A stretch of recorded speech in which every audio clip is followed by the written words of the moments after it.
Hi dear friends, मैं शिवानी अग्रवाल, आपकी दोस्त, आपकी होस्ट गेटवे क्लासेस में, आपके अपने चैनल में आप सभी का स्वागत करती हूं। और इस वीडियो में हम सॉफ्ट स्किल्स का यूनिट 2 का वन शॉट वीडियो लेकर हाजिर हैं आपके लिए। 2023 के इवेंट सेमेस्टर एग्ज़ाम में जो इम्पॉर्टेंट चीज़ें हैं वो आपको डिस्कस करेंगे। पूरा वन शॉट वीडियो है यूनिट 2 का। आइए शुरू करते हैं। और शुरू करने से पहले मैं आपको बता दूं कि इस वीडियो में हम आपको बताएंगे कौन सा क्वेश्चन लॉन्ग क्वेश्चन में आएगा, कौन सा बी सेक्शन में आएगा और कौन सा ए सेक्शन में आएगा और कौन सा क्वेश्चन सी सेक्शन में पूछा जा सकता है। Listening and speaking skills without wasting much of your time, let us discuss the syllabus of AKTU, that is all about active listening, meaning and art of listening, traits यानी qualities of a good listener, very important topic for this semester examination.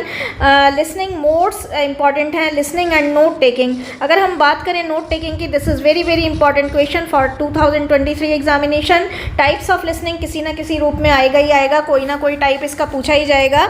Listening techniques using Ted talk, audio listening with script reading, pronunciation, that is also very important topic. Speaking style again very very important question, content and sequencing। तो ये सारा हमारा है syllabus. और आइए शुरू करते हैं लिसनिंग। अगर हम बात करें लिसनिंग क्या है, डेफिनेशन क्या है लिसनिंग की, मीनिंग क्या है लिसनिंग का, तो ये एक प्रोसेस है। और प्रोसेस में क्या होता है, प्रक्रिया में क्या होता है कि स्टेप्स होते हैं। तो लिसनिंग एक प्रोसेस है जिसमें क्या होता है, सबसे पहले आपको रिसीव करना होता है कोई भी मटेरियल। इस तरह से आप बनाकर लिख लेंगे, है ना, इस तरह से आप बनाकर लिखते जाएंगे तो ज़्यादा इन्फ्लुएंशियल हो जाएगा। तो लिसनिंग एक प्रोसेस है जिसमें हमें रिसीव करना होता है, किसको, वॉइस के जो सिग्नल्स होते हैं उनको हमें रिसीव करना होता है। इतना और भी बढ़ा सकते हैं। उसके बाद जब हम एक बार उनको रिसीव कर लेते हैं, जैसे कि हम पार्सल को रिसीव करते हैं ना, तो उसके बाद हम अंडरस्टैंडिंग करते हैं। अंडरस्टैंडिंग किसको, वॉइस सिग्नल्स को ही हम अंडरस्टैंड करते हैं, यानी समझने की कोशिश करते हैं। उसके बाद हम मीनिंग को इवैल्यूएट करते हैं, यानी उसका मूल्यांकन करते हैं। मूल्यांकन का मतलब जो हमें समझ में आया है, जो हमने अंडरस्टैंड किया है, उसका इवैल्यूएशन करते हैं। उसके बाद हम फाइनली इसको ट्रांसलेट इनटू मीनिंग। जब हम इवैल्यूएशन कर चुके होते हैं मैसेज का, तो हम उस मैसेज को मीनिंग में कन्वर्ट करते हैं, ट्रांसलेट करते हैं। यहाँ पर आप कन्वर्ट भी लगा सकते हैं, चेंज इनटू मीनिंग भी लगा सकते हैं। जो लोग नहीं समझ पाए वो चेंज का वर्ड भी यूज़ कर सकते हैं। तो रिसीविंग, फिर understanding, receiving voice signals, understanding those voice signals, फिर इवैल्यूएटिंग द मैसेज, मैसेज का इवैल्यूएशन करना, मूल्यांकन करना, जैसे आपकी कॉपीज़ का होता है। और उसके बाद हम मैसेज को मीनिंग में ट्रांसलेट करते हैं, कन्वर्ट या चेंज करते हैं। फाइनली जब हम ये सब कुछ कर चुके होते हैं तो हमें क्या करना होता है, हम रिएक्शन देते हैं, रिस्पॉन्ड करते हैं। रिस्पॉन्ड का मतलब प्रत्युत्तर देना, यानी उत्तर देना। रिस्पॉन्डिंग टू मैसेज, मैसेज का रिस्पॉन्डिंग देते हैं किस बारे में, about how much of the message, about how much we could understand the message, how much we understand the message. तो इस तरह से। और फाइनली हम उसको रिएक्शन भेजते हैं, या in terms of reaction, sending reaction, इसका शॉर्ट फॉर्म है फीडबैक देते हैं। तो ये सारा हमारा एंटायर पैकेज है लिसनिंग का। सबसे पहले वॉइस सिग्नल को रिसीव करना, फिर उनको अंडरस्टैंड करना, फिर फाइनली इवैल्यूएट करके उनको मीनिंग में चेंज करना, मीनिंग में ट्रांसलेट करना, फिर रिएक्शन पास करना, रिस्पॉन्स देना और फीडबैक सेंड करना। अब आता है एक्टिव लिसनिंग क्या होता है। देखिए ये जो क्वेश्चन है लिसनिंग क्या है, ये 2 मार्क्स में बहुत इंपॉर्टेंट क्वेश्चन है 2023 के लिए। अब आता है एक्टिव लिसनिंग। एक्टिव लिसनिंग क्या है, एक्टिव लिसनिंग में हमें क्या करना होता है, to listen to some speech, to listen to some content with 100% accuracy and 100% attentive mind. तो हम 2 ये कीवर्ड हैं, इन्हें याद रखिएगा। एक तो हमें लिसन करना होता है, वो तो पता ही है आपको, किसी स्पीच को, किसी भी कंटेंट को।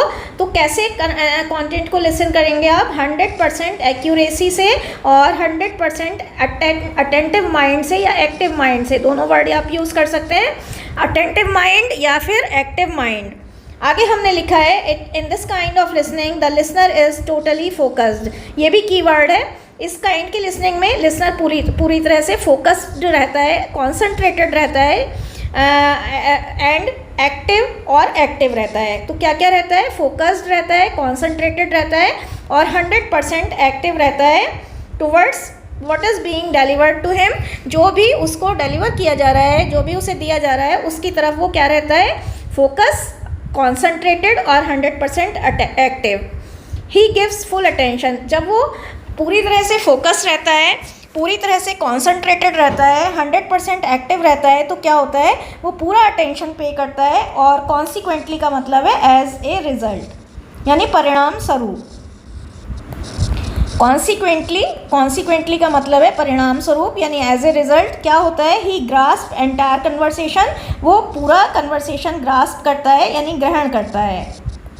Hence we can say that active listening is listening and responding to another person that improves mutual understanding। इस तरह से हम कह सकते हैं कि listening और responding another person को listen करना और response देना, मतलब एक्टिव लिसनिंग क्या है, लिसन करना और रिस्पॉन्ड करना दूसरे व्यक्ति को, जिससे म्यूचुअल अंडरस्टैंडिंग इम्प्रूव होती है। जब हम किसी को अच्छे से लिसन करेंगे पूरी तरह से, जब हम किसी को अच्छे से लिसन करेंगे तभी हम अच्छे से रिस्पॉन्स कर पाएंगे, अच्छे से आंसर दे पाएंगे। और जब हम अच्छे से लिसन करेंगे, अच्छे से आंसर दे पाएंगे, तो इससे क्या बढ़ेगा, हमारी म्यूचुअल अंडरस्टैंडिंग, हमारी आपसी समझ का विकास होगा।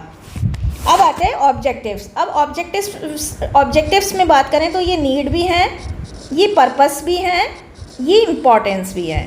तो अगर ये कोई भी क्वेश्चन आता है तो डोंट बी कंफ्यूज्ड, एंड ये आपका नीड भी है, पर्पस भी है, इम्पॉर्टेंस भी है और ऑब्जेक्टिव भी है। ऑब्जेक्टिव क्या है, रोल क्या है एक्टिव लिसनिंग का, it helps to improve mutual understanding and trust. अभी भी देखिए हमने बताया था कि एक्टिव लिसनिंग क्या है, लिसन करना और रिस्पॉन्ड करना, जिससे म्यूचुअल अंडरस्टैंडिंग डेवलप होती है। तो अगर हम किसी को अच्छे से सुनेंगे, मान लीजिए आप मुझे अच्छे से सुनेंगे तो मैं जो है एक तो आपको समझ आएगा पूरा कंटेंट, जो वीडियोस हम डाल रहे हैं, अगर आप अच्छे से सुनेंगे उसे तो एक तो आपको अच्छे से कंटेंट समझ में आएगा। दूसरे, जब आप मेरी बात का आंसर देंगे, मेरे को मैसेज करेंगे, है ना, मैसेज बॉक्स में, तो मेरा और आपका जो आपसी समझ है, म्यूचुअल अंडरस्टैंडिंग है, वो डेवलप होता जाएगा और इससे हम दोनों का एक दूसरे में ट्रस्ट बढ़ेगा, विश्वास बढ़ेगा। तो पहला तो यही है कि म्यूचुअल अंडरस्टैंडिंग और ट्रस्ट बढ़ता है। It helps to create targeted impact of the delivered message. देखिए कोई भी मैसेज अगर डिलीवर करा जा रहा है तो उसका कोई ना कोई गोल या कोई ना कोई टारगेट तो होता ही है, लेकिन अगर आप अच्छे से नहीं सुनते हैं तो उसका टारगेट फेल हो जाता है, उसका टारगेट ख़राब हो जाता है। लेकिन अगर आप एक्टिव लिसनिंग करते हैं तो उससे क्या होता है, डिलीवर्ड मैसेज का टारगेटेड इम्पैक्ट क्रिएट करने में हेल्प मिलती है। अगला है it helps to enrich relationships. इससे रिलेशनशिप एनरिच होती हैं, मजबूत होती हैं, स्ट्रेंथन होती हैं, स्ट्रांग होती हैं, पर्सनल ग्राउंड्स पर भी और प्रोफेशनल ग्राउंड्स पर भी। अब पर्सनल ग्राउंड्स पर कैसे, मान लीजिए आप अपने मित्र की बात अच्छे से सुनते हैं, है ना, जैसे आज जिस दिन वीडियो रिकॉर्ड हो रही है उस दिन फ्रेंडशिप डे है, तो happy friendship day to one and all, है ना, happy friendship day to all the viewers of Gateway channel. तो जब आप अच्छे से सुनते हैं अपने दोस्त को तो वो जो है आपका देखिए अंडरस्टैंडिंग डेवलप होती है, उसके साथ साथ आपके रिलेशनशिप एनरिच होते हैं। और प्रोफेशनल ग्राउंड्स पर भी आप अपने बॉस की बात अच्छे से सुनते हैं तो आप फेवरेट हो जाते हैं, उसकी गुड बुक में आ जाते हैं। इसी तरह से बॉस आपके ग्रीवेंसेस को अच्छे से सुनता है तो आप उसको लाइक करते हैं। तो बहरहाल क्या है कि एक्टिव लिसनिंग से एनरिच होते हैं क्या, रिलेशनशिप्स, और पर्सनल ग्राउंड्स पर भी एंड प्रोफेशनल ग्राउंड्स पर भी, पर्सनल ग्राउंड्स पर भी एंड प्रोफेशनल ग्राउंड्स पर भी। P2 है ना, P2 है ये, पर्सनल ग्राउंड्स और professional grounds. It helps in problem solving. किसी भी प्रॉब्लम, देखिए कहा जाता है कि every problem comes but with a solution. Her problem आती है लेकिन एक सोल्यूशन के साथ आती है। तो एक्टिव लिसनिंग से क्या होता है, जब आप सुनते हैं ध्यान से तो प्रॉब्लम में ही उसका हल निकल कर आपको दिखाई देता है कहीं ना कहीं, और प्रॉब्लम का सॉल्यूशन करने में आपको बहुत अच्छे से सहायता मिलती है। ये क्वेश्चन मैं आपको बीच में रोक कर बता दूँ, ये भी बहुत इंपॉर्टेंट क्वेश्चन है इस बार के लिए और बी सेक्शन में आ सकता है। It is very important in managing conflict. Conflict का मतलब होता है संघर्ष। कॉन्फ्लिक्ट अगर याद नहीं रहता तो डिस्प्यूट लगा सकते हैं, स्ट्रगल्स लगा सकते हैं, है ना, स्ट्रगलिंग कंडीशंस। तो इससे कॉन्फ्लिक्ट सुलझाने में यानी विवादों का हल ढूंढने में भी सहायता मिलती है। It helps to understand the feeling, emotions and also grievances of other persons. Grievances का मतलब शिकवे। तो इससे क्या होता है कि दूसरे लोगों की शिकवे, शिकायतें, फीलिंग्स और इमोशंस, पैशंस को जानने समझने में भी हमें हेल्प मिलती है। अगला आता है it helps to offer empathy and support. Empathy का मतलब है कि जिस फीलिंग के साथ आप अपने दर्द को महसूस करते हो उसी फीलिंग के साथ आप दूसरे के दर्द को भी महसूस करो। तो इसमें क्या होता है कि जब आप एक्टिवली किसी को सुनते हैं, ध्यान से, अटेंटिवली, फोकस होकर, है ना, 100% एक्टिव माइंड से, कॉन्सनट्रेटेड होकर सुनते हैं, तो क्या होता है कि आप उसको दिल से ही नहीं सुनते हैं, बल्कि कानों से ही नहीं सुनते हैं, बल्कि दिल से भी सुनते हैं, दिमाग से भी सुनते हैं, और इसमें जो वो नहीं भी कह पा रहा है वो भी आपको समझ में आ जाता है, और इससे एम्पैथी डेवलप होती है और सपोर्ट डेवलप होता है, सपोर्ट कर पाते हैं आप। It is the mark of healthy professionalism and mannerism. ये हेल्दी प्रोफेशनलिज्म का मार्क है और मैनरिज्म का भी मार्क है। तो ये सारे हमारे ऑब्जेक्टिव्स थे। अब ट्रेट्स आती हैं। ट्रेट्स की जगह अगर क्वालिटीज़ आ जाता है तो भी आप कंफ्यूज नहीं होना है, अगर कैरेक्टरिस्टिक्स आ जाता है तो भी आपको कंफ्यूज नहीं होना है, ठीक है। अब ये पहली बार भी आया था 2023 के और सेमेस्टर में भी आया था, और अब भी आएगा, इस बार भी आएगा, आ सकता है मतलब। A good listener should be non judgemental, non interrupting. Non judgemental और नॉन इंटरप्टिंग एक तो कीवर्ड्स हैं, इन्हें याद रखिएगा। नॉन जजमेंटल का मतलब है किसी आदमी की आदत होती है कि वो बिना सुने समझे आधा बात सुनेगा और अपनी बात मतलब किसी की बात छीनकर अपने राय देने लगेगा। तो ऐसा नॉन जजमेंटल होना चाहिए। ऐसा नहीं होना चाहिए कि आप जजमेंट करने लगें। आप पहले पूरी बात ध्यान से सुनिए, उसके बाद आपको जजमेंट करने की, अपने डिसीजन लेने की ज़रूरत है। तो नॉन जजमेंटल होना चाहिए और नॉन इंटरप्टिंग यानी बीच में रोकने वाला नहीं होना चाहिए। सबसे बड़ी क्वालिटी है ही शुड हैव पेशेंस। देखिए ये क्वेश्चन इस तरह से भी आ सकता है कि कोटेशन आए कि an active listener should be having ample amount of patience discuss. तो आप कंफ्यूज मत होना, ट्रेड्स ही लिखनी है उसमें आपको, है ना, सारी ट्रेड्स लिखनी है, बस पेशेंस पे 2-3 लाइनें ज़्यादा लिख देना, बीच बीच में दोबारा से लिख देना। तो ही शुड हैव पेशेंस, पेशेंस होना चाहिए उसके अंदर, बहुत सारा धैर्य होना चाहिए, क्योंकि धैर्य के बिना आप किसी को सुन नहीं पाएंगे, आप बीच में रोकने टोकने लगेंगे या बीच में डाइवर्ट हो जाएंगे। अगला है he should be open minded, ready to listen and enthusiastic. Enthusiastic का मतलब होता है जोशीला। तो वो उसे ओपन माइंडेड होना चाहिए, खुले दिमाग वाला होना चाहिए, रेडी टू लिसन करने के लिए, दूसरों को सुनने के लिए रेडी रहना चाहिए, और एंथुसियास्टिक रहना चाहिए, जोशीला होना चाहिए। ही शुड बी नॉन पार्शियल, जिस तरह से वो नॉन जजमेंटल और नॉन इंटरप्टिंग होना चाहिए, इसी तरह से उसको किसी की पार्शियलिटी करने वाला नहीं होना चाहिए। अनप्रिजुडाइज्ड होना चाहिए। अनप्रिजुडाइज्ड का मतलब है प्रिजुडाइज ना रखना, यानी पूर्वाग्रह ना रखना। अगर आपने पहले से ही सोच रखा है कि ये इसने गलती की होगी या ये गलती है या ये बुराई करेगा, तो आप किसी को सुन ही नहीं पाएंगे, है ना। तो आपको नॉन प्रिजुडाइज्ड या अनप्रिजुडाइज्ड होना चाहिए, नॉन पार्शियल होना चाहिए और अनबायस्ड होना चाहिए, यानी किसी एक की तरफ आपका बायसनेस का मतलब झुकाव नहीं होना चाहिए, है ना। He should not be flighty. Flighty का मतलब होता है चंचल। अब अगर आपका माइंड चंचल है, आप सोच रहे हैं कि रात को पार्टी करनी है, तो सारा ध्यान तो आपका पार्टी में ही जाता रहेगा। तो आपको फ्लाइटी का मतलब, फ्लाइट से उड़ान से याद रखिएगा, फ्लाइटी का मतलब चंचल दिमाग वाला नहीं होना चाहिए, उड़ने वाला नहीं होना चाहिए, टेंस्ड नहीं होना चाहिए, फिजिकली टायर्ड नहीं होना चाहिए। आप अगर फिजिकली टायर्ड हैं तो भी आप बहुत ज़्यादा कुछ कर नहीं पाएंगे। He should be focused and concentrated. Focused और कॉन्सेंट्रेटेड रहना चाहिए, ये आपको पहले भी बता चुके हैं। He should have some background knowledge of the subject matter. Subject matter की कुछ ना कुछ बैकग्राउंड नॉलेज होनी चाहिए, तभी तो कहा जाता है कि आप कल पढ़ कर आइएगा, ये चीज़ है ना। तो जो चीज़ कल पढ़ाई जाएगी वो आपको पहले से ही पढ़कर जाएंगे अगर आप, तो आपको जल्दी समझ में आ जाएगी। इसी तरह से कोई भी टॉपिक पर सुनने के लिए आपको उसके बारे में अगर थोड़ा सा पढ़कर जाएंगे, थोड़ा सा नॉलेज होगी पहले से, बैकग्राउंड नॉलेज, तो आपको चीज़ें ज़्यादा अच्छे से समझ में आएंगी।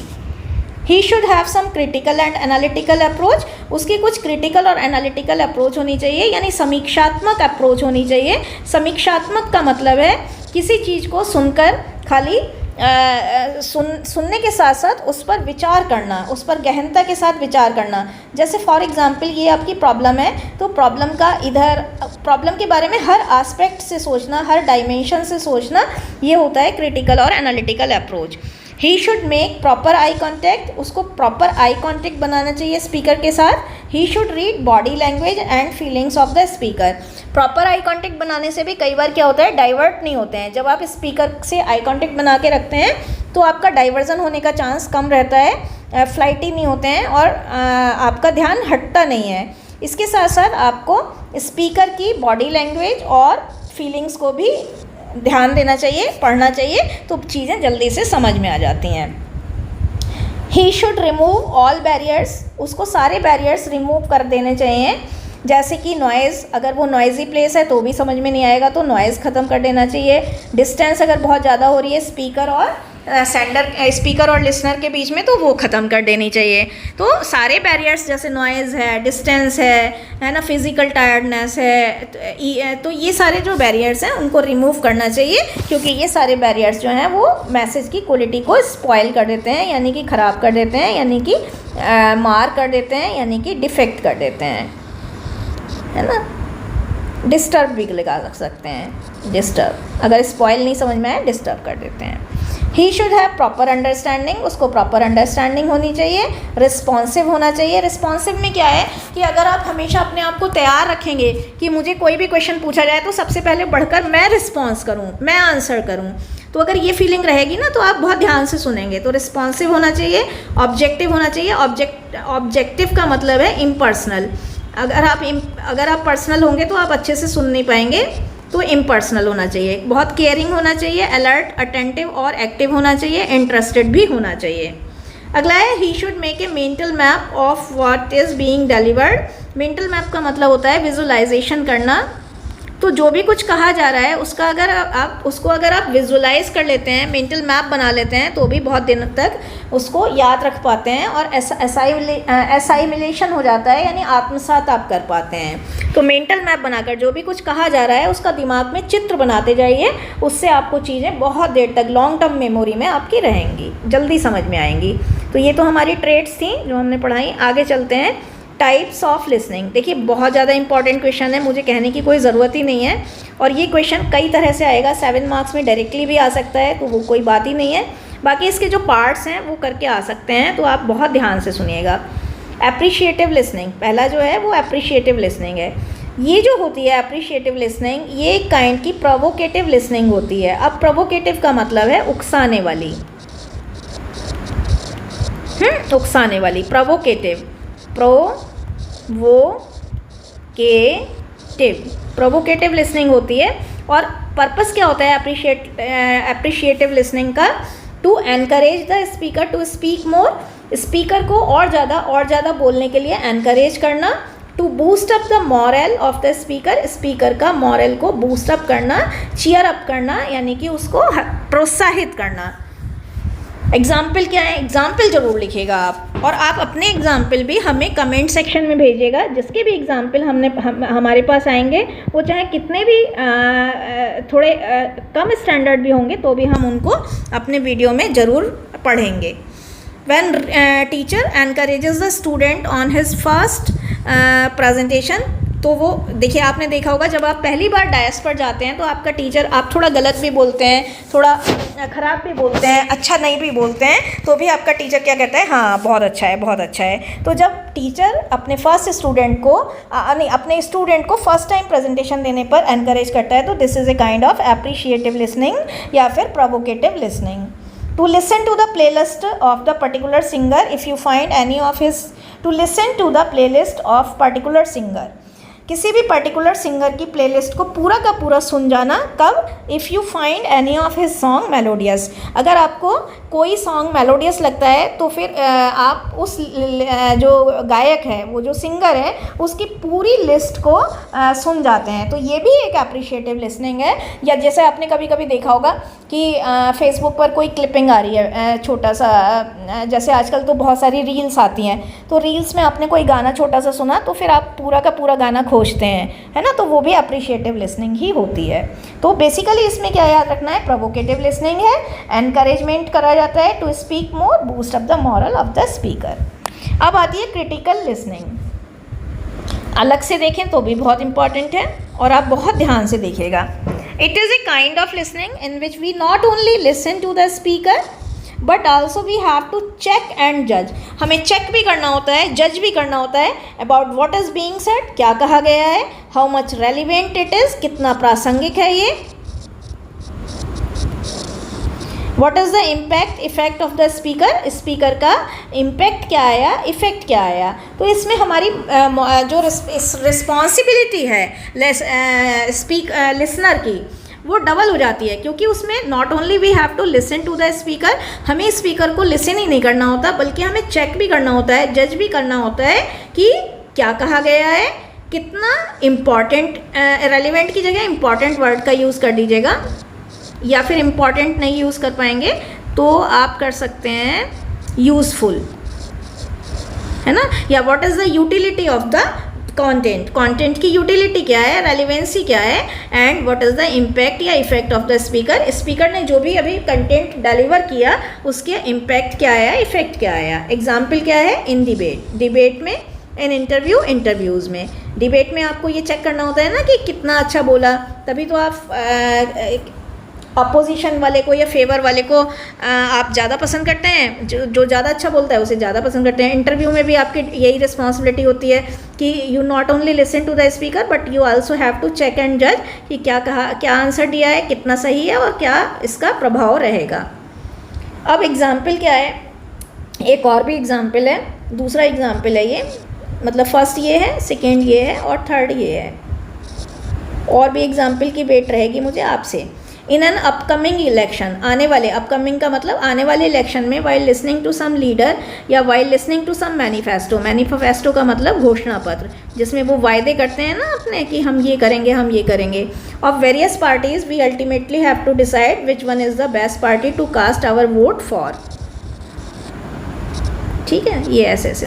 तो अपकमिंग इलेक्शन में जब आप किसी लीडर को सुनते हो या किसी लीडर का मैनिफेस्टो यानी घोषणा पत्र यानी प्रॉमिस की लिस्ट सुनते हो, तो आपको अल्टीमेटली डिसाइड करना होता है कि कौन सी पार्टी वजनी है, कौन सी पार्टी ऐसी है जिसको आप वास्तव में वोट अपना कास्ट कर सकते हैं। तो ये हुई आपकी क्रिटिकल लिसनिंग। अब आती है एम्पैथेटिक लिसनिंग। एम्पैथेटिक लिसनिंग जो है वो एम्पैथी से बनी है, और एम्पैथी का मतलब मैं कई बार बता चुकी हूँ। एम्पैथी का मतलब होता है कि ये देखिए, इस बार ये भी बहुत इम्पॉर्टेंट है कि एम्पैथी का मतलब होता है कि जितनी सेंसिटिविटी के साथ, जितनी जागरूकता के साथ आप अपने पेन्स को, अपने दुखों को, अपने सुखों को फील करते हो, उतनी ही ग्रेविटी के साथ, उतनी ही सेंसिटिविटी के साथ, उसी तल्लीनता के साथ आप जब दूसरे के दुख सुख सुनते हो तो वो होती है एम्पैथी। अब इसमें क्या होता है, in this kind of listening we listen to know and understand the feelings and emotions of the speaker. इसमें हम क्या करते हैं, हम स्पीकर की फीलिंग्स और इमोशन को जानने और समझने की कोशिश करते हैं। To read the mood of the speaker, speaker के मूड को रीड करने की कोशिश करते हैं। It is an ultimate kind of listening in which we listen not only with our ears, हम इसमें केवल अपने ईयर्स से ही नहीं सुनते but with our heart and soul, लेकिन हम अपने हार्ट और सोल से, दिल और आत्मा से सुनते हैं उसे। यानी कई बार होता है ना कि बिन कहे कह दी है तुमने बात, तो वो बिन कहे जो आँखों से समझ लेना बात को, है ना। आप लोग भी तो अपने नियर एंड डियर्स की आँखों से समझ लेते हैं ना कि अब इसे क्या चाहिए क्या नहीं चाहिए, तो वही होती है एम्पैथेटिक लिसनिंग। आप यहाँ डाल सकते हो उसका एग्जाम्पल भी, फ़नी भी रहेगा और आपको भी मज़ा आएगा, और लेकिन रेलिवेंट रहेगा बिल्कुल। तो जब हम अपने कानों से ही नहीं सुनते हैं बल्कि अपने हार्ट और सोल से सुनते हैं, तो this is a kind of empathetic listening. And इसमें क्या होता है कि इसमें हम स्पीकर की फीलिंग्स, इमोशंस और मूड को रीड करने की कोशिश करते हैं। We in fact put ourselves in the position of the speaker, हम वास्तव में अपने आप को पोजीशन की, अपने आप को कहाँ रखते हैं, स्पीकर की पोजीशन में रखकर तब सोचते हैं। जैसे नेगोशिएशन में, प्रॉब्लम सॉल्विंग में, कॉन्फ्लिक्ट रिजोल्यूशन में और ग्रीवेंस सेल में। बहुत अच्छे एग्जाम्पल्स हैं, और भी एग्जाम्पल आप दीजिएगा। अब आते हैं सिलेक्टिव लिसनिंग। बहुत आसान है, very easy. It is a kind of listening in which listener listens to selective या particular portion that is of his use and interest। बहुत सारी न्यूज़ आ रही है, बहुत सारा कुछ आ रहा है, तो उसमें आपने सेलेक्टिव पोर्शन या पर्टिकुलर पोर्शन चुना जो आपके यूज़ का है, जो आपके इंटरेस्ट का है। ही इग्नोर्स रिमेनिंग पोर्शन, वो रिमेनिंग पोर्शन को इग्नोर कर देता है, that he finds irrelevant for him, जो उसे लगता है कि ये उसके लिए इररेलिवेंट है। To listen to the news of your district, अपने डिस्ट्रिक्ट की न्यूज़ को सुनना।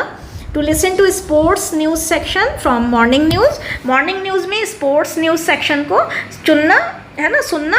और टू लिसन टू द, ये सबसे अच्छा एग्जाम्पल है, to listen to the particular train arrival timing amid announcement. Amid का मतलब बीच में, अनाउंसमेंट के बीच में अपनी फ्लाइट या अपने पर्टिकुलर ट्रेन के अराइवल टाइमिंग को सुनना भी सिलेक्टिव लिसनिंग में आता है। लिसनिंग टू आवर अटेंडेंस, ये मुझे पिछली बार किसी एक बच्चे ने भेजा था कि जब मैं अपनी लेक्चर के बाद जब मैं केवल अपनी अटेंडेंस को सुनता हूँ तो वो होती है, तो वो बहुत ही प्रॉपर लगा मुझे बच्चे का नाम तो याद नहीं है, लेकिन आप में से ही किसी ने भेजा था और बहुत ही प्रॉपर एग्जाम्पल है, to listen to our attendance. Active listening, ये आ ही गया फिर से। एक्टिव लिसनिंग में जैसा कि मैं आपको बता ही चुकी हूँ, इसमें लिसनर जो है फोकस्ड रहता है, कॉन्सेंट्रेटेड रहता है, 100% एक्टिव और अटेंटिव रहता है towards what is being delivered to him. He participates without any tension, fatigues and diversion. Fatigue का मतलब थकान होता है, थकान, डाइवर्जन यानी फटीग, डाइवर्जन और टेंशन के बिना पार्टिसिपेट करता है, और वो एज ए रिज़ल्ट 100% मीनिंग को ग्रास्प करता है, ग्रहण करता है। इस काइंड की लिसनिंग प्रोफेशनल टर्म्स में बहुत ज़्यादा डिज़ायरेबल है। It is a mark of, क्यों डिज़ायरेबल है? क्योंकि it is a mark of mannerism, it is a mark of courtesy. Courtesy का मतलब विनम्रता, पोलाइटनेस लिख सकते हैं यहाँ पर, पोलाइटनेस, तो पोलाइटनेस का मार्क है, और पंक्चुअलिटी का भी मार्क है। पंक्चुअलिटी का मतलब जो समय का पाबंद होना। In interview we listen to the question asked by the interviewer. जब हम इंटरव्यू में इंटरव्यूअर के द्वारा भेजे गए क्वेश्चन को सुनते हैं, in speech, during seminar, in debate, group discussion, ये सारे इसके एग्जाम्पल हैं। अब आती है भाई passive listening. It is a kind of listening in which listener is somewhat. Somewhat का मतलब कुछ, थोड़ा थोड़ा, कुछ डाइवर्टेड होता है, कुछ टेंस्ड होता है, कुछ इनअटेंटिव होता है, और कुछ इनएक्टिव होता है। तो इस काइंड के लिसनिंग में लिसनर जो है कुछ डाइवर्टेड, टेंस्ड, इनएक्टिव और इनअटेंटिव रहता है। इसमें क्या होता है कि वो मेंटली एब्सेंट हो सकता है ना, फिजिकली टायर्ड हो सकता है, या फिर वो साइकोलॉजिकली अपसेट भी हो सकता है। और जब वो मेंटली, देखिए इसे ऐसे लिख दीजिएगा तो अच्छा रहेगा, मेंटली एब्सेंट, फिजिकली टायर्ड या साइकोलॉजिकली अपसेट। जब आप मेंटली एब्सेंट होते हैं, यानी आप क्लास में तो बैठे हैं लेकिन आपका क्लास से बाहर ध्यान है। फिजिकली टायर्ड, आप बैठे तो हैं, 4 घंटे हो गए, जैसे आप देखते होंगे जब आपका 4th लेक्चर आता है तो आप तब तक बहुत थक चुके होते हैं, और जनरली वो लेक्चर आपका सॉफ्ट स्किल्स का होता है तो आप कम सुनते हैं, है ना। फिर आप एग्ज़ाम में थोड़ा परेशान होते हैं, फिर आप हमारी वीडियोज़ देखते हैं, चलिए कोई नहीं। तो साइकोलॉजिकली अपसेट भी हो सकते हैं। अब साइकोलॉजिकली अपसेट में मान लीजिए आपकी किसी से लड़ाई हुई है ना, तो आप साइकोलॉजिकली यानी अंदर से आपका मन बहुत अशांत है ना, तो ये भी आपका हो सकता है। तो as a result he grasp only, जब आप फिज़िकली एब्सेंट रहेंगे, मेंटली एब्सेंट रहेंगे, फिज़िकली टायर्ड रहेंगे, साइकोलॉजिकली एब्सेंट रहेंगे, तो आप केवल 10-20% मीनिंग ही ग्रास्प करते हैं what is being delivered to him, and neither he ask any question. और जब आप 10-20% सुनेंगे तो आप क्या ही क्वेश्चन पूछेंगे, क्या ही उनका आंसर देंगे। ना तो आप क्वेश्चन पूछते हैं, ना पूछे हुए क्वेश्चन का आंसर देते हैं। एग्जाम्पल इसका भी बन सकता है लिसनिंग टू सम जोक्स। कई बार हम जोक सुनते हुए भी इतना अटेंटिव नहीं रहते हैं। स्टैंड अप कॉमेडी सुनते हुए, सॉन्ग सुनते हुए भी हम आधा अधूरे मन से करते हैं। तो ये सारे हमारे लिसनिंग के टाइप्स थे।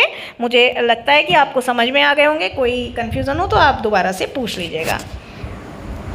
प्रोनाउंसिएशन 2 मार्क्स में आ सकता है, बहुत इंपॉर्टेंट क्वेश्चन है, और प्रोनाउंसिएशन का क्वेश्चन 7 मार्क्स में भी आ सकता है इस बार। तो अगर 7 मार्क्स में आता है तो ज़्यादा आप देख लीजिएगा क्या क्या आएगा। प्रोनाउंसिएशन एक वे है, एक आर्ट है, या फिर एक स्टाइल है। आप सारी चीज़ें लिख सकते हैं। कैसा स्टाइल? जिसमें हम एक लेटर को, एक वर्ड को, एक साउंड को डिलीवर करते हैं। Has pronunciation is the speakers art of delivering sound. Speaker की आर्ट है साउंड डिलीवर करने की, using particular devices of pitch, particular devices of paralinguistic हम बोल सकते हैं। पैरालिंग्विस्टिक की जो बहुत सारी डिवाइसेस हैं, उन डिवाइसेस का यूज़ करके, जैसे कि pitch, articulation, rhythm, accent, rate, pace, है ना, रेट, स्पेस, इनका यूज़ करके जब हम साउंड डिलीवर करते हैं तो उसकी आर्ट को प्रोनाउंसिएशन कहते हैं। 5 aspect of pronunciation. Phonetics. Phonetics का मतलब है how different sounds at different places are delivered, किस प्रकार से डिफरेंट साउंड डिफरेंट प्लेसेस पर डिलीवर करी जाती हैं। For example, you sound in but and put are different. But की बात करें तो आ की साउंड आती है और पुट की बात करें तो ऊ की आती है। तो यू की साउंड बट और पुट में डिफरेंट है। और भी एग्जांपल आप लगाइएगा और भेजिएगा भी। आगे आता है वर्ड स्ट्रेस। वर्ड स्ट्रेस में क्या होता है कि हमें स्ट्रेस यानी एम्फेसिस यानी जोर देना होता है एक सर्टेन सिलेबल पर इन ए वर्ड। एक वर्ड के सर्टेन सिलेबल पर हमें एम्फेसिस करना होता है। For example, confident. कॉन्फिडेंट में हमें FI पर ज़्यादा एम्फेसिस करना है। सेंटेंस स्ट्रेस, जिस तरह से वर्ड स्ट्रेस होता है, वर्ड स्ट्रेस में तो हमें वर्ड के ऊपर, वर्ड स्ट्रेस में तो हमें सर्टेन सिलेबल के ऊपर करना होता है फोकस। और सेंटेंस स्ट्रेस में क्या करना होता है कि हमें सर्टेन वर्ड, हमें सेंटेंस के सर्टेन वर्ड पर एम्फेसिस करना होता है। जैसे Ram is a good player of hockey, तो हमें इज़ पर और हॉकी पर एम्फेसिस करना है। लिंकिंग। लिंकिंग में क्या करना है, joining certain words together to make complete sense. Intention नहीं है ये है इंटोनेशन। इंटोनेशन का मतलब है rise and fall of our voice as we speak. जब हम बोलते हैं तो हम कुछ वर्ड को ऊपर करके बोलते हैं और कुछ वर्ड पर आते आते लो हो जाते हैं, तो वो होती है इंटोनेशन। अब आता है टिप्स ऑफ इम्प्रूविंग प्रोनाउंसिएशन। देखिए, ये जो टिप्स ऑफ इम्प्रूविंग प्रोनाउंसिएशन है, this is very very important topic. ये अब क्या आएगा 2023 में। Listen to some recorded speech. किसी रिकॉर्डेड स्पीच को सुनना, न्यूज़ को सुनना, डिस्कशन प्रोग्राम्स को सुनना ऑन रेगुलर बेसिस पर। Record your speech and practice. अपनी स्पीच को रिकॉर्ड करो और उसकी प्रैक्टिस या रिहर्सल करो। Use a dictionary. डिक्शनरी का यूज़ करो एंड कंसल्ट प्रोनाउंसिएशन इमीडिएटली। जहाँ कहीं भी आप स्टक होते हो, जहाँ कहीं भी आपको प्रॉब्लम आती है, आपको थोड़ा कन्फ्यूज़न भी होता है, तो आप इमीडिएटली प्रोनाउंसिएशन कंसल्ट कर लीजिए। Get to know the phonemic chart. Phonemic chart को जानने की कोशिश करिए। Slow down the rate of speech. जो अपनी स्पीच का रेट है उसे थोड़ा स्लो डाउन करो और हमेशा ज़ोर ज़ोर से, अलाउड का मतलब ज़ोर ज़ोर से यानी बोल बोल कर पढ़ो। Over articulate your words. अब आर्टिकुलेशन क्या होता है, फॉर एग्जाम्पल हमारा वर्ड है प्रोनंसिएशन, तो जब हम इसे तोड़ते हैं प्रोनंसिएशन, तो ये होता है आर्टिकुलेशन। तो अब अगर आप जैसे अब इसमें प्रोनन करके सिएशन करके कर रहे हो तो इसे कम कम तो ओवर आर्टिकुलेट का मतलब ज़्यादा तोड़ तोड़ के पढ़ो। एक वर्ड के जहाँ आप 3 टुकड़े करने वाले थे वहाँ 4 कर लो। Pronunciation, pronunciation, pronunciation. तो जब आप ओवर आर्टिकुलेट कर लेंगे वर्ड्स का तो आपको अच्छे से, एक तो आप गलती नहीं करेंगे और आप जल्दी सीख जाएंगे। अगली टिप है reading a book can also improve pronunciation. एक बुक रीड करके भी आप, बुक या मैगजीन रीड करके, मैगजीन या न्यूज़पेपर रीड करके भी आप अपना जो है प्रोनाउंसिएशन इम्प्रूव कर सकते हैं अगर आप डेली बेसिस पर रेगुलरली करते हैं। मेक ए मेंटल मैप और विजुलाइज द वर्ड्स। जो भी वर्ड्स पढ़ने हैं उनका मेंटल मैप बना लीजिए, विजुलाइजेशन कर लीजिए। इस तरह से अगर आप इसका ओवर आर्टिकुलेशन करके मेंटल मैप बना लेते हैं तो आप कभी भी गलत नहीं बोलेंगे। इससे आपको इम्प्रूव करने में सहायता मिलेगी। पे अटेंशन टू इंटोनेशन। इंटोनेशन पर ध्यान दीजिए। इंटोनेशन क्या था, rise and fall of our voice. कहाँ पर राइज करना है, कहाँ पर फॉल करना है। Copy the speech delivered by expert. Expert जो भी स्पीच डिलीवर करते हैं आप उनको पहले सुनिए और उसके बाद उनकी तरह बोलने की कोशिश करिए। लिसन टू इंग्लिश सॉन्ग्स सुनिए। वॉच इंग्लिश मूवीज़ वॉच करिए। इंग्लिश डिबेट, डिस्कशन प्रोग्राम्स है ना, ये जो भी आते हैं, जैसे अर्णव गोस्वामी का जो डिस्कशन प्रोग्राम आता है वो आप सुन सकते हैं, या आपको किसी और में दिलचस्पी हो तो वो आप सुन सकते हैं। उससे भी बहुत ज़्यादा प्रोनाउंसिएशन इम्प्रूव होता है, वो भी विदाउट एनी एफर्ट यानी एफर्टलेसली। तो ये सारी कुछ टिप्स थी आपकी। आगे बढ़ते हैं स्पीकिंग स्टाइल। स्पीकिंग स्टाइल इस बार के लिए काफ़ी इंपॉर्टेंट टॉपिक है और 7 मार्क्स में सी सेक्शन में आप देख लीजिएगा इसे। अब होता है स्पीकिंग स्टाइल है क्या, सेट ऑफ प्रॉपर्टीज़ है by which you can link up your speech है ये भाई, by which you can link up your speech to a certain communicative situation। यानी कि जब आप एक certain communicative situation से अपनी स्पीच को लिंक अप करते हैं तो ये स्पीकिंग स्टाइल है। तो स्पीकिंग स्टाइल क्या है, सेट ऑफ प्रॉपर्टीज़ है जिसके द्वारा आप अपनी स्पीच को लिंक अप करते हैं एक पर्टिकुलर कम्युनिकेटिव सिचुएशन से।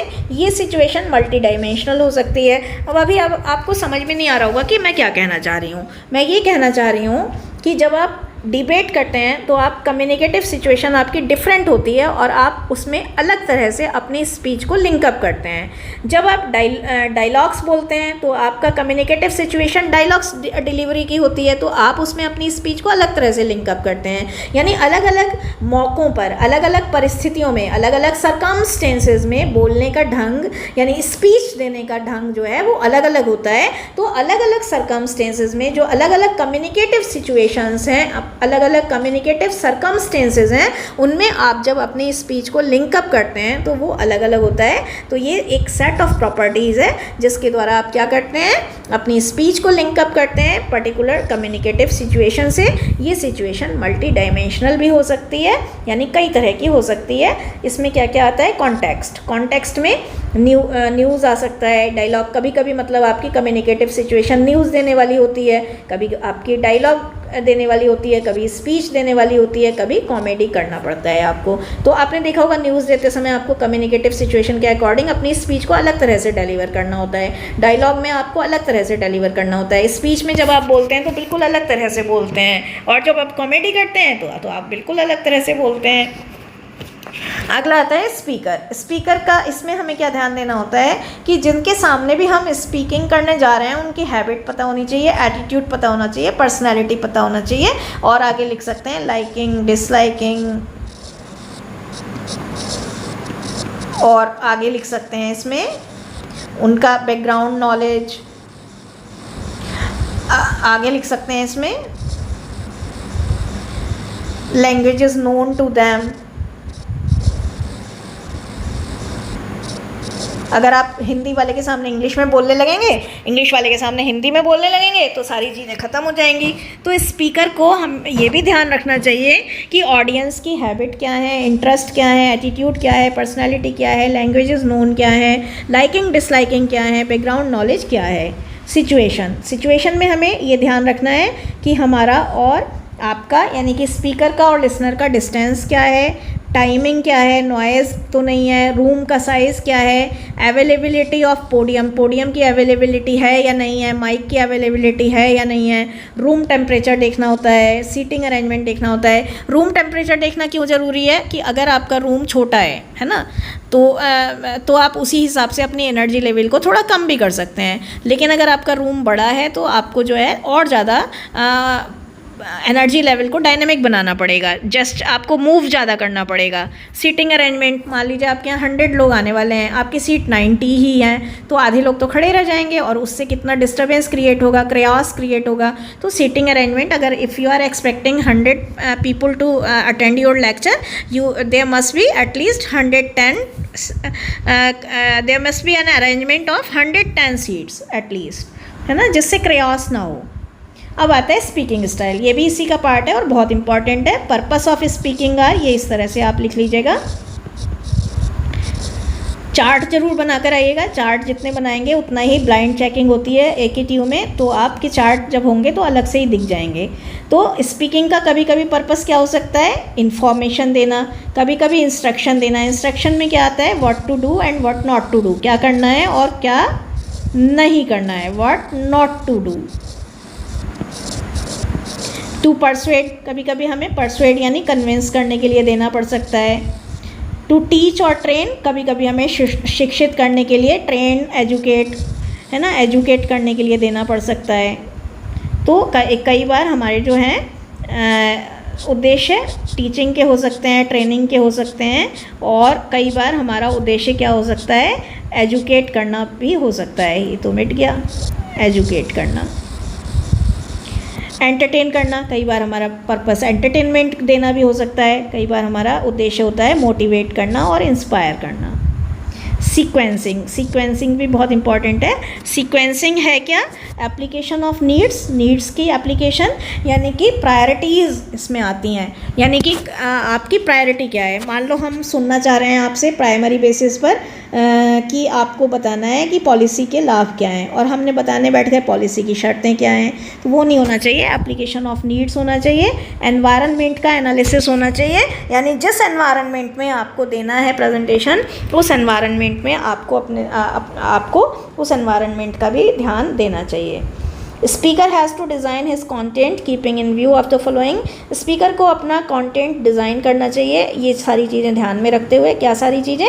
Content should suit to the mental, psychological and social level of the audience.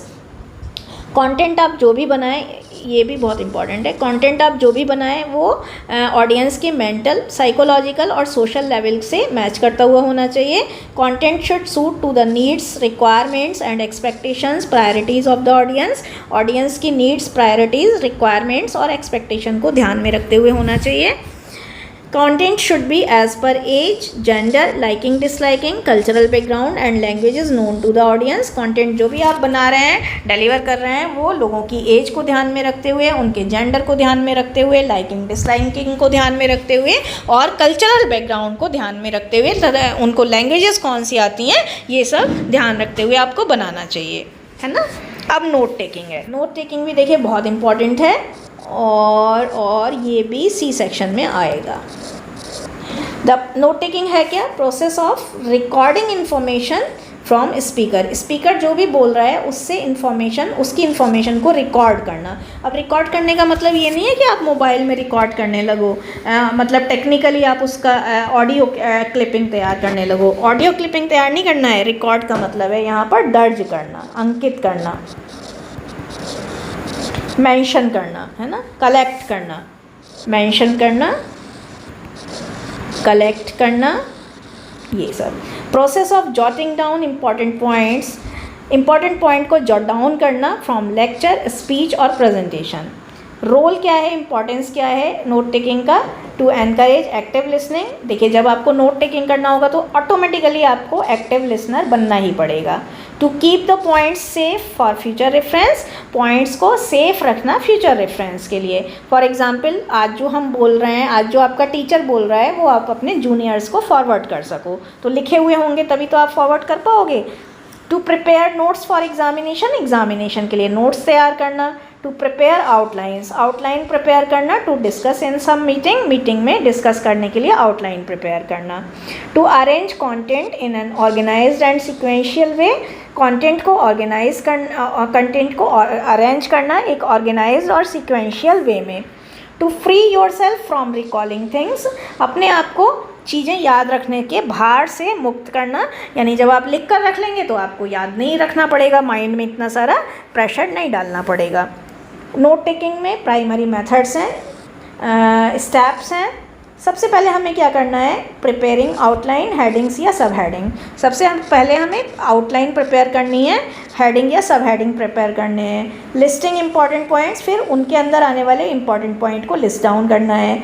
Drawing map draw करने हैं। कॉर्नेल मेथड, अब कॉर्नेल मेथड में क्या होता है, ये है, इसमें आप इस तरह से बना लेते हैं 4 पार्ट्स। अब क्या है, आप मान लीजिए ये बहुत जो IAS लेवल की तैयारी करते हैं ना वो बनाते हैं। इसमें आपने पहली बार न्यूज़पेपर पढ़ा, अब पहली बार न्यूज़पेपर पढ़ने के बाद जो नेशनल इवेंट्स हैं वो आपने इस कॉलम में लिख ली, ठीक है, national events.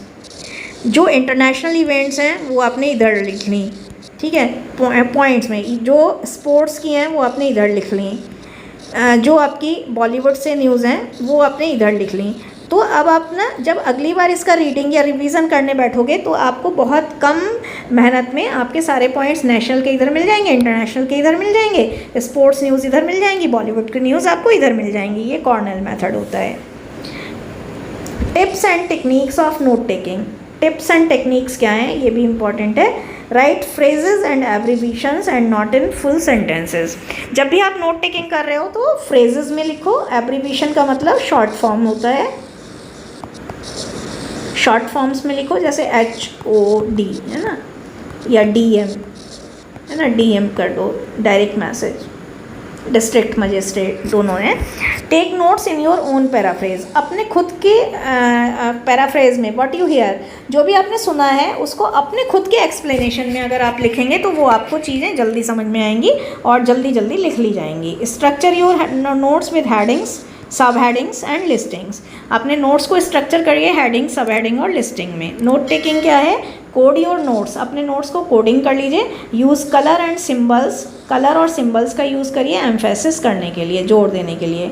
Underline, circle, star और हाईलाइट, अंडरलाइन कर लीजिए, सर्किल कर लीजिए, स्टार कर लीजिए, हाईलाइट कर लीजिए, की इन्फॉर्मेशन को आइडेंटिफाई करने के लिए, एग्जाम्पल्स को आइडेंटिफाई करने के लिए, डेफिनीशंस को हाईलाइट करने के लिए, और दूसरे जो भी इंपॉर्टेंट पॉइंट्स हैं उनको हाईलाइट करने के लिए आप अंडरलाइन कर सकते हैं, सर्किल कर सकते हैं, स्टार कर सकते हैं या हाईलाइट भी कर सकते हैं। मिनिमाइज डिस्ट्रैक्शन, जो डिस्ट्रैक्शन है, जो बाधाएं हैं, डिस्ट्रैक्शन का मतलब यहाँ बैरियर भी लिख सकते हो, डिस्ट्रैक्शन और बैरियर्स को मिनिमाइज कर लो, जैसे कि नॉइज़, डिस्टेंस या जो भी कुछ है उसको मिनिमाइज कर लो। Keep your self free from tension and fatigue, fatigue का मतलब फिर से बता दूँ, थकान, अपने आप को टेंशन फ्री, फटीक फ्री रखो। Be fresh, active and attentive, जब आपको कुछ सुनना हो तो फ्रेश, अटेंटिव और एक्टिव रहिए, फोकस्ड रहिए, कॉन्सेंट्रेटेड रहिए, है ना। To gather some background knowledge about the topic that is in discussion, जो भी टॉपिक डिस्कशन में है उसके बारे में बैकग्राउंड नॉलेज कलेक्ट कर लीजिए। Techniques of active listening, to be an active and attentive listener आपको कौन कौन से स्टेप फॉलो करने होंगे, रिसीविंग वॉइस सिग्नल, अंडरस्टैंडिंग, ये बता चुके हैं आपको, ये वही सारे हैं। अब आता है 3 RS ऑफ एक्टिव लिसनिंग, तो ये RS इस तरह से लिखिएगा, रिपीट, रिफ्लेक्ट, रेस्पॉन्ड। रिपीट में क्या है कि अगर आप देखिए एक बार में तो समझ में आ नहीं जाता, तो आपको क्या करना है, listen the context again and again. आपको कोई भी जो भी क्लिपिंग है, जो भी एक न्यूज़ है, कुछ भी जो भी आपको सुनना है उसे बार बार सुनिए।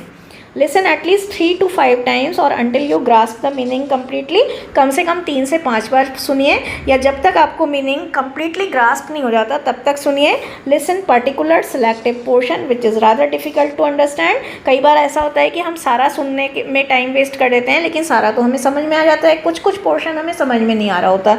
तो जो पर्टिकुलर और सेलेक्टिव पोर्शन है जो आपको समझ में नहीं आ रहा, जो ज़्यादा डिफ़िकल्ट है, उसे सुनिए। तो बेसिकली रिपीटिशन का मतलब है कि you have to listen to some content again and again at least 3 to 5 times or until unless you grasp the complete meaning, you grasp the 100% meaning। और फिर क्या करना है, सिलेक्टिव पोर्शन को दोबारा दोबारा सुनना है जो कि थोड़ा ज़्यादा डिफ़िकल्ट है। रिफ्लेक्ट, रिफ्लेक्ट में क्या करना है, जो भी अभी तक आपने सुना है उसको एनालाइज करिए और रिफ्लेक्ट करिए टू व्हाट यू हेयर। जो भी आपने सुना है उसको अच्छे से एनालाइज करके अपने आप पर लागू करके देखिए। इसमें मेंटल मैप बनाना होता है और विजुलाइज करना होता है हर वर्ड को, हर डिस्क्रिप्शन को और इवन सिचुएशंस को भी। रिस्पॉन्ड, अब आपको क्या करना है, अपने आप को रेडी करना है और आंसर करने हैं सारे पॉसिबल क्वेश्चंस के। मान लीजिए आप कुछ सुन रहे हैं तो आपको साथ ही साथ अपने माइंड में ये भी तय करना है कि इससे संबंधित क्या क्या पॉसिबल क्वेश्चंस बन सकते हैं, उनका आंसर देने के लिए अपने आप को तैयार रखना है। दिस वे योर आस्पेक्ट में बी ब्रॉडेंड, इससे आपके आस्पेक्ट जो हैं वो ब्रॉडेन होते जाएंगे। ब्रॉडेन का मतलब विस्तृत होते जाएंगे और ये आपको एक्टिव लिसनर बनने में भी हेल्प करेगा। Other techniques of active listening, दूसरी टेक्निक्स एक्टिव लिसनिंग की। Do not make assumptions, assumptions मत बनाइए, यानी कि कल्पनाएं मत करिए। रादर लिसन केयरफुली, इसकी बजाय अच्छे से सुनिए। Be mentally present, mentally present रहिए। एंथुसियास्टिक यानी जोशीले रहिए। ओपन टू लिसन, किसी भी चीज़ को सुनने के लिए तैयार रहिए। Pay attention to the non verbal cues of the speaker, speaker के जो नॉन वर्बल क्यूज़ हैं, क्यूज़ का मतलब जो इशारे हैं उनको भी ध्यान में रखिए। जैसे आई कॉन्टेक्ट सबसे ज़्यादा इंपॉर्टेंट है, हैंड मूवमेंट्स पर ध्यान दीजिए, आर्म मूवमेंट्स पर ध्यान दीजिए, वो कहाँ पर लीव कर रहा है, कहाँ पर लीविंग बैक कर रहा है, फेशियल एक्सप्रेशन क्या है, इन सब पर भी ध्यान दीजिए, तो आपको बहुत आराम से और जल्दी समझ में आ जाएगा। टेक डीप ब्रीथ्स, आप थोड़ा सा डीप ब्रीथ्स लीजिए। It will help you to focus and refocus, इससे आप फोकस और रीफोकस कर पाएंगे अपने आप को। यानी जहाँ फोकस तो आप कर ही पाएंगे, जहाँ आपको हल्का सा भी डाइवर्जन होने का भी वो हो जाएगा तो आप वहाँ पर अपने आप को रीफोकस कर जाएंगे, आप दोबारा से लौट आएंगे। Keep on asking cross questions, cross question पूछते रहिए। अगर आपको थोड़ा सा भी, स्लाइट का मतलब थोड़ा सा भी, अगर आपको even an inch of doubt, slight की जगह even an inch of doubt आता है या सस्पिशन, संदेह आता है, तो आप क्रॉस क्वेश्चन पूछते रहिए। Adopt a posture of deep curiosity, curiosity का मतलब जिज्ञासा, एक ऐसा पोस्चर बनाइए जिसमें डीप क्यूरियोसिटी हो, मतलब खूब जिज्ञासा हो। जिज्ञासा का मतलब जानने की इच्छा हो। अगर आप जानने की इच्छा रखेंगे तो आप अच्छे से सुन पाएंगे। अगला है analyse your objective of listening, आप किस ऑब्जेक्टिव से, किस पर्पस से, आपका पर्पस क्या है, आपका गोल क्या है सुनने का, आपका टारगेट क्या है सुनने का, है ना, किस पर्पस से आप सुन रहे हैं वो भी ध्यान दीजिए। सेट डाउन योर प्रायोरिटीज़, अपनी प्रायोरिटीज़ को, प्राथमिकताओं को सेटल डाउन करिए। एक्सपेक्टेड आउटकम्स, आपके क्या आने वाले नतीजे हैं। इन पर भी फोकस रखिए। इफ़ेक्ट्स और इफ़ेक्ट क्या है लिसनिंग के, उन पर भी फोकस रखिए। टेड टॉक, टेड टॉक भी इम्पॉर्टेंट है। मैंने पहले भी बताया था आपको कि टेड टॉक एक नया टॉपिक है, तो ये आएगा, आ सकता है, और बी सेक्शन में इस बार आ सकता है। टेड टॉक क्या है? रिकॉर्डेड पब्लिक स्पीकिंग प्रेजेंटेशंस हैं। टेड टॉक के बारे में थोड़ा सा और अगर आप पढ़ना हो तो मेरी 2 वीडियोस पहले पढ़ी हैं, उसमें टेड टॉक में मैंने काफ़ी ज़्यादा और भी लेंदी ढंग से भी डिस्कस करा है। तो क्योंकि मुझे ये टॉपिक बी सेक्शन में आता हुआ लग रहा है तो आप उसे देख लीजिएगा और अच्छे से। Ted talk recorded public speaking presentation है, यानी पब्लिक स्पीकिंग प्रेजेंटेशन जब रिकॉर्डेड फॉर्म में होते हैं, यानी ऑडियो में रिकॉर्ड हो जाते हैं, तो वो होते हैं। और वो क्यों तैयार करे जाते हैं? That are prepared to cover annual और सैटेलाइट इवेंट्स, किसी भी सैटेलाइट बेस्ड या एनुअल इवेंट को रिकॉर्ड करने के लिए रखे जाते हैं। मोटिवेशनल टॉपिक्स को कवर करने के लिए तैयार करे जाते हैं। Using technology, entertainment and design. Ted का मतलब है ही, टेड का मतलब है टेक्नोलॉजी, टी का मतलब है टेक्नोलॉजी, ई का मतलब है एंटरटेनमेंट, डी का मतलब है डिज़ाइन। तो टेक्नोलॉजी, एंटरटेनमेंट और डिज़ाइन को ध्यान में रखते हुए जब हम पब्लिक इवेंट प्रेजेंटेशन को रिकॉर्ड करते हैं, किसी भी एनुअल या सैटेलाइट बेस्ड इवेंट को रिकॉर्ड करने के लिए, तो वो टेड टॉक होते हैं। टेड टॉक की history, Ted talk started in 1984, लेकिन जो इनकी एनुअल रिकॉर्डिंग थी वो 1990 में स्टार्ट हुई थी। कुछ टेड टॉक के स्पीकर हैं विवेक बिंद्रा, संदीप माहेश्वरी, विकास दिव्यकीर्ति। कुछ टॉपिक क्या हो सकते हैं? मूल mantras of success, how to be successful, how to be away from depression, TED talks.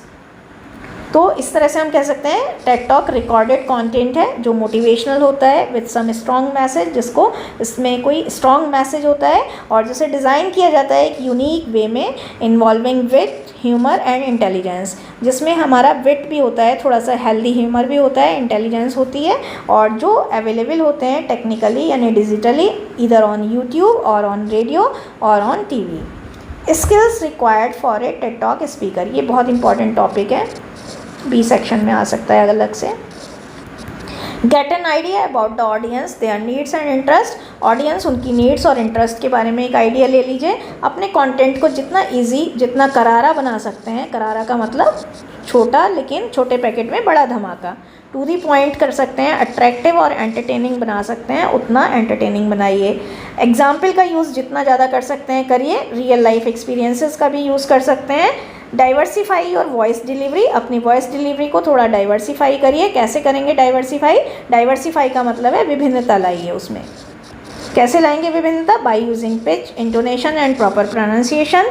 Quotation का यूज़ कर सकते हो, पोइटिकल लाइंस का कुछ यूज़ कर सकते हो, शॉर्ट स्टोरीज़ का यूज़ कर सकते हो। इवन आप क्या है एक क्वेश्चन से भी अपना प्रेजेंटेशन स्टार्ट कर सकते हो ताकि ऑटोमेटिकली लोगों का ध्यान ग्रैब करने में आपको सक्सेसफुल हो।